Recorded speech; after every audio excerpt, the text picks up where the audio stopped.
Hello family. This video will be a little bit of a departure from my normal content, but it's an important message that I hope you'll take the time to listen to.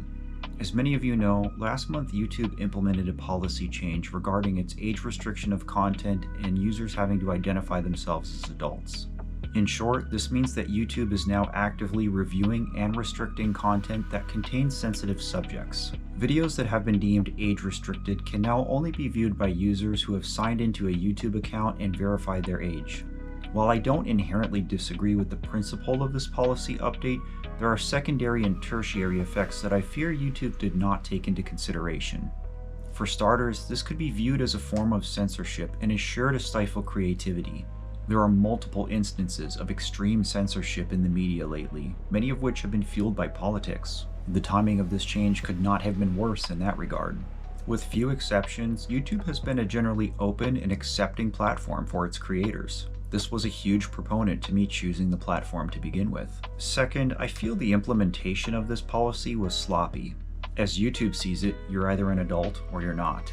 This means that the range of content that may be suitable for teenagers but not young children no longer has a niche on the platform. Those of you that are familiar with me in this project know that that's where a majority of my content lies. Do I believe my videos are suitable for young children? No. Do I think you need to be 18 to view my content? Also no, but YouTube doesn't see it that way. I try to engage in discussions about grief, loss, mental health, and suicide in the most uplifting and dignified way possible, and I strictly adhere to YouTube's standards regarding these topics. I don't curse, show violent or disturbing imagery, promote hate or negative stigma, or glorify suicide in any way. There's a reason that many of my videos begin with this disclaimer. From the very beginning, my goal has been to share my story and hopefully reach other young people who are struggling with mental health as my late daughter did. Maybe if she had found and connected with a YouTuber like me, she would still be alive today. To put myself on display for the world in such a personal and vulnerable way has been extremely taxing, but I accepted that cost, believing it was one worth paying in order to help people.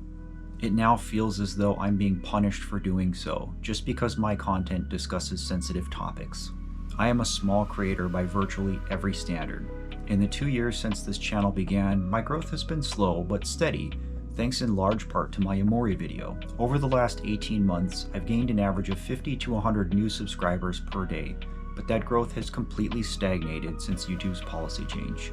While I don't care much about the money or accolades that can come from a successful YouTube career, the goal of reaching 100,000 subscribers is one that I've been pursuing passionately for over a year. Much blood, sweat, and literal tears have been shed. Early mornings writing, late nights editing, and live streams in between. Don't let anyone tell you that YouTube isn't a real job. To make it nearly 2/3 of the way to my goal, only to have my feet kicked out from under me due to a policy change, is nothing short of disheartening. Another reason I'm voicing my concern over this policy change is that it creates another barrier for young people.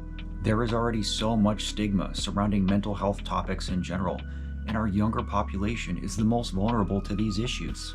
I'm not saying that I'm out here saving lives, but I do believe that content like mine is a net gain for the mental health community. The more people talk about mental health issues, the better that we as a society can be about treating them like the medical conditions that they are. Would YouTube still have age restricted my content if my daughter had died of cancer or a car accident? I don't know. But I do know that withholding my message from a person who may need to hear it just because they're a minor may end up costing them their life. I would be remiss if I spent this entire video complaining and did not acknowledge those who have helped me get this far. Every view, like, comment, share, and subscription has not only helped me get this project to more people, it's also greatly benefited me and my mental health. To be able to open up about my grief, share the memory of my daughter, and be met with this level of support is nearly overwhelming.